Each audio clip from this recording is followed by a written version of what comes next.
جب تک انسان کی زندگی ہے تب تک اسے مسائل کا سامنا ہے، تب تک مشکلات جو ہیں وہ دامنگیر ہیں، اور آپ حیران ہوں گے موضوع کو مسئلہ بھی کہا جاتا ہے۔ مسئلہ کیا ہے؟ تو مسائل تو ختم نہیں ہو سکتے، لیکن مسائل جو ہیں وہ مسائل رہتے بھی نہیں ہمیشہ، ان کو حل بھی کرنا ہوتا ہے۔ حبیب جالب نے بڑی اچھی بات کہی تھی کہ مسائل کو بہر صورت حل کرنا ہی پڑتا ہے، مسائل ایسے سائل ہیں کہاں ٹالے سے ٹلتے ہیں۔ تو جناب آپ کا موضوع بھی ایک ایسا مسئلہ ہے جو ٹلنے والا نہیں ہے، اور یہ طے ہونے والا ہے، اور یہ طے ہونا ہے۔ تو بہرحال پہلا جو مرحلہ ہے نا وہ موضوع کا انتخاب ہے، اور اس مرحلے پہ ذرا رک کے اپنے دائیں بائیں آگے پیچھے جائزہ لے کر اپنی علمی استعداد کو جانچ پرکھ کے آپ کو یہ فیصلہ کرنا ہے کہ آپ کا موضوع کیا ہوگا، کس موضوع کے ساتھ آپ کو چلنا ہے، اور کس موضوع کو آپ نے نبھانا ہے۔ اور پھر ایک اہم مرحلہ اور بھی ہے کہ موضوع کا انتخاب تو آپ نے کر لیا، تھوڑا سا اس معاملے میں بھی غور کرنا ہے کہ ایسا استاد جس کے ساتھ آپ کی ذہنی ہم آہنگی ہے اور اس موضوع کے بارے میں اس سے بہتر رہنمائی کسی سے حاصل نہیں ہو سکتی، اس کا انتخاب بھی بطور نگران کے آپ کو کرنا ہے۔ ویسے تو نگران کا حتمی جو فیصلہ ہے وہ صدر شعبہ کریں گے، کیونکہ وہ زیادہ بہتر جانتے ہیں کہ آپ علمی سطح پہ کہاں پہ اس وقت ایگزسٹ کرتے ہیں، تو ان کا فیصلہ جو ہے وہ حتمی اور آخری ہوگا، لیکن وہ اس میں آپ سے مشورہ بھی شامل ہوگا۔ تو ایک اچھا موضوع اور ایک ایسا نگران جس کے ساتھ آپ کچھ ذہنی ہم آہنگی محسوس کرتے ہیں، اور جس سے بات کرتے ہوئے آپ کو کوئی ہچکچاہٹ نہیں ہوتی، کوئی خوف آپ کو طاری نہیں ہوتا، بلکہ آپ آسانی سے اس سے ہر طرح کے مسائل جو ہیں ان کے بارے میں گفتگو کر سکتے ہیں۔ یہ دو مرحلے طے ہو گئے نا، تو پھر آگے راستہ آسان ہے، پھر راہیں کشادہ ہوتی چلی جاتی ہیں۔ جوں آپ آگے بڑھتے ہیں ہر بند دروازہ جو ہے وہ آپ کے لیے کھلتا چلا جاتا ہے۔ اس میں جو آپ کو ایک نگران کے مشورے سے اس بات کا بھی تعین کرنا ہے کہ مقالہ لکھنے کے لیے آپ کو کون سا تحقیقی طریقہ کار اختیار کرنا ہے۔ Methodology of research. میں اکثر سوال کرتا ہوں بعض مقالہ لکھنے والوں سے کہ جناب آپ مقالہ تو لکھ رہے ہیں، موضوع بھی بہت اچھا ہے، ماشاءاللہ آپ کی اپروچ بھی بڑی عمدہ ہے، لیکن مجھے یہ بتائیں کہ اس کام کے لیے آپ نے ریسرچ کی کون سی میتھڈولوجی اختیار کی ہے، کون سا طریقہ کار اختیار کیا ہے؟ یہاں پہ وہ بیچارے جواب نہیں دے سکتے، کیونکہ اگر انہوں نے کسی اچھے استاد سے ریسرچ پڑھی ہو تو وہ یقیناً یہ بات جانتے ہیں کہ ہر تحقیقی کام کے لیے ایک طریقہ کار ہوتا ہے، اور اس کا نام بھی ہے کو بیانیہ تحقیق کا طریقہ کار اختیار کریں گے، دستاویزی تحقیق کا طریقہ کار اختیار کریں گے، یا تاریخی تحقیق کا طریقہ کار اختیار کریں گے۔ اس میں کیا آپ کا لائے عمل ہوگا، اس بارے میں آپ کو پورا علم ہونا چاہیے، اور پھر اس میتھڈولوجی پہ آپ کو پوری کمانڈ ہونی چاہیے۔ ایک ضابطہ ہے نا، ہر کام ایک ضابطے سے ہوتا ہے۔ آپ کوئی تخلیقی کام کریں اس میں بھی ضابطہ درکار ہے، آپ شعر کہتے ہیں اس میں بھی ضابطہ درکار ہے۔ کوئی آپ سے یہ پوچھ سکتا ہے کہ جناب آپ نے یہ شعر کہا، یہ کس بحر میں ہے؟ ذرا بحر تو بتائیں، اس بحر کا نام کیا ہے؟ اس کی ذرا تقطیع کر کے بتائیں ہمیں، تو آپ کو چاہے وہ آپ کی شعری تخلیق ہو یا نثری تخلیق ہو، آپ کو اس بات کا علم ہونا چاہیے کہ یہ تخلیق کس طریقہ کار کے تحت انجام پذیر ہوئی، مکمل ہوئی ہے۔ فن کا تو یہی تقاضا ہے نا، اور مقالہ لکھنا بھی ایک فن ہے۔ اللہ کرے اس میں آپ سرخرو ہوں، ماشاءاللہ اب آپ سارے بالغ ہو گئے ہیں۔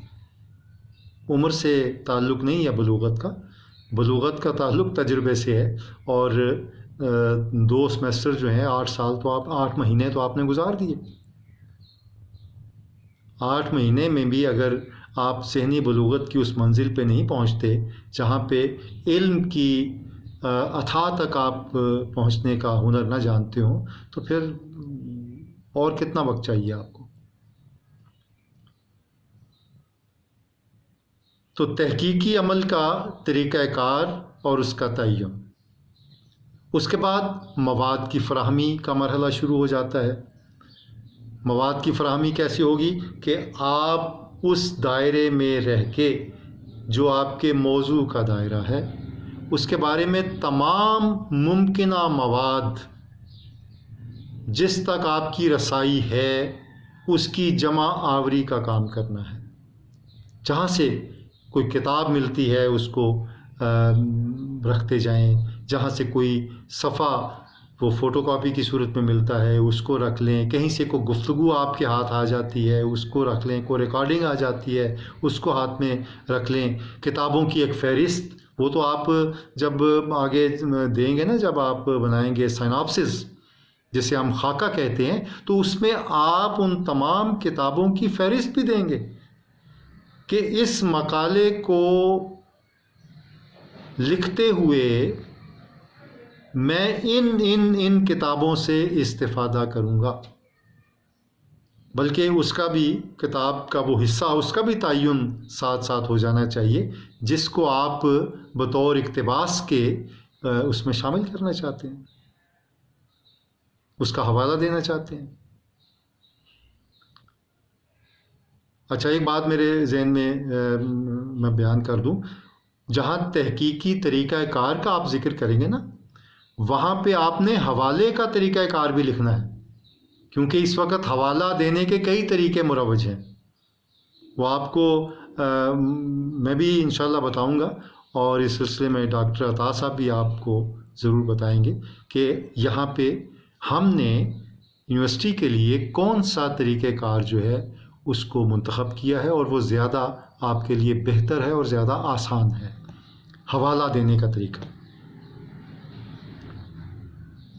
تو حوالہ جو ہے وہ ایک بنیادی جز ہے آپ کے مقالے کا، کیونکہ اس کے بغیر تو تحقیق کا کوئی بھی عمل انجام پذیر نہیں ہو سکتا۔ پتہ ہی نہیں چلتا جی آپ نے یہ بات کہاں سے لی ہے۔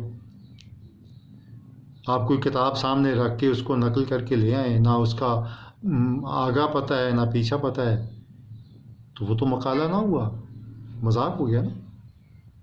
تو اس ضمن میں خاص طور پہ حوالوں کا دھیان رکھنا ہے، اور ایک جملہ بھی اگر آپ نے کہیں کسی کتاب سے یا کسی جگہ سے اخذ کیا ہے تو وہیں پہ اس کا حوالہ آپ نے دینا ہے کہ یہ فلاں مصنف کی تحریر ہے، اس کی فلاں کتاب سے یہ میں نے لیا ہے۔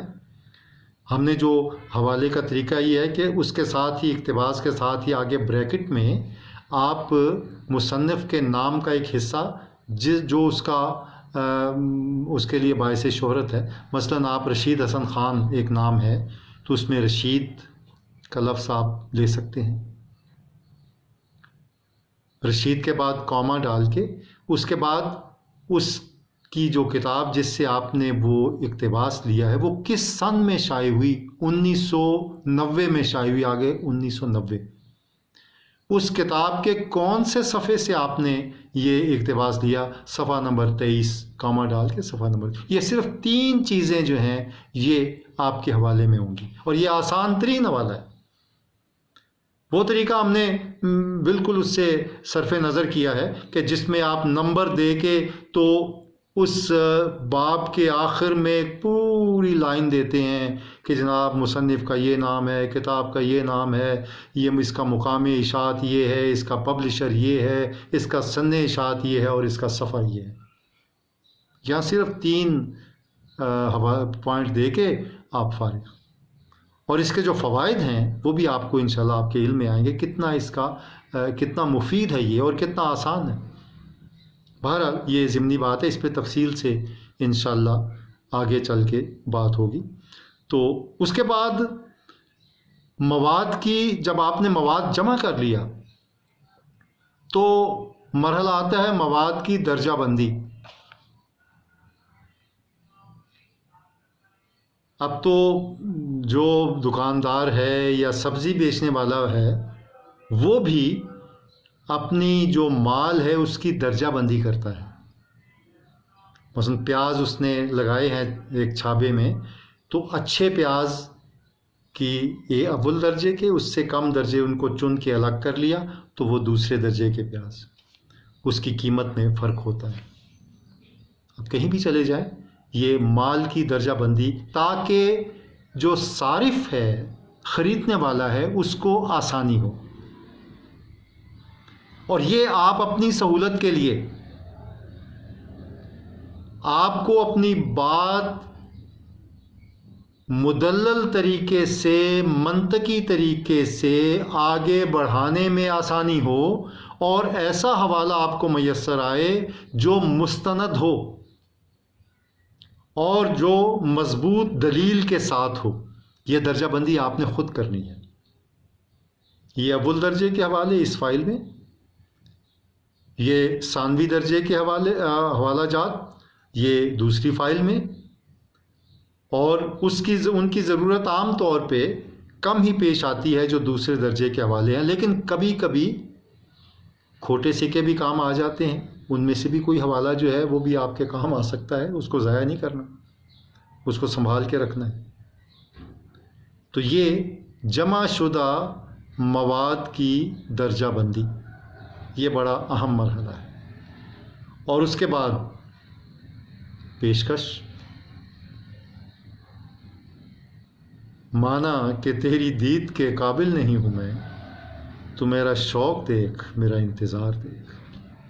یہ ہے پیشکش. جتنے خوبصورت انداز میں پیشکش اور اس کے پس منظر میں آپ کا شوق، آپ کا جذبہ بیدار، آپ کا انتظار، آپ کی محبت، آپ کی علم کے ساتھ لگن، اپنے موضوع کے ساتھ وابستگی شامل ہوگی، اتنی ہی آپ کی پیشکش نہایت اعلیٰ اور عمدہ ہوگی. یہ ابتدائی ایک اجمالی تعارف ہے جو میں نے مقالہ نگاری کے ضمن میں آپ کے گوش گزار کیا ہے.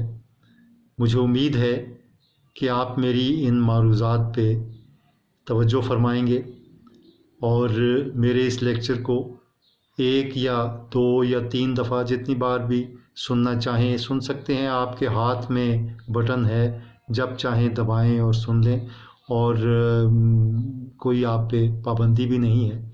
اور اس کو سمجھنے کی کوشش کریں، ان مراحل کو اپنے ذہن نشین کر لیں، اور پھر جو بھی کام آپ کریں گے وہ بہت شاندار ہوگا، بہتر ہوگا، اور اس میں آپ یقیناً اس لائق اپنے آپ کو پائیں گے کہ اس میں کوئی سکم یا کوئی خلا باقی نہیں رہے گا. یہ ریکارڈنگ کا جو مرحلہ ہے اس میں کچھ بے قاعدگی بھی آپ کو نظر آئے گی. تو ہم خود ہی گھر میں یہ سارے کام کر رہے ہیں، تو کبھی زندگی میں اس طرح کے کام نہیں کیا تھا. خود نمائی سے ویسے بھی مجھے احتراز ہے، اپنی تصویر ریکارڈ کرنے سے اور پھر آگے بھیجنے سے ایک طبیعت، لیکن چونکہ یہ ایک طریقہ ہے تدریس کا، اور یہ موجودہ زمانے میں اس کی ضرورت ہے، اور ان حالات میں اس کی بہت زیادہ ضرورت ہے. اللہ کرے یہ حالات جلدی ختم ہوں اور پھر ہم آمنے سامنے ایک دوسرے کو دیکھ بھی سکیں. اس وقت آپ مجھے دیکھ رہے ہیں، میں آپ کو دیکھنے سے محروم ہوں، اور یہ میری بدقسمتی ہے کہ میں آپ کو دیکھ نہیں پا رہا. لیکن میرے دھیان میں وہ سارے چہرے موجود ہیں، اور میں ان کو فرض کر کے مخاطب ہو رہا ہوں، کیونکہ آپ کا دوسرا سمیسٹر جو ہے وہ ہمارے ایک ساتھ ہی گزرا ہے، اس میں آپ کو پڑھاتا رہا ہوں اور آپ سے خاصا انس بھی ہے، مجھے موانست بھی ہے، اور میں دعا گو ہوں کہ اللہ تعالیٰ یہ مرحلہ جو ہے اسے بھی آپ کے لیے آسان کر دے اور آپ کامیابی سے اپنا یہ جو کام ہے اسے مکمل کریں۔ آپ کا بہت شکریہ۔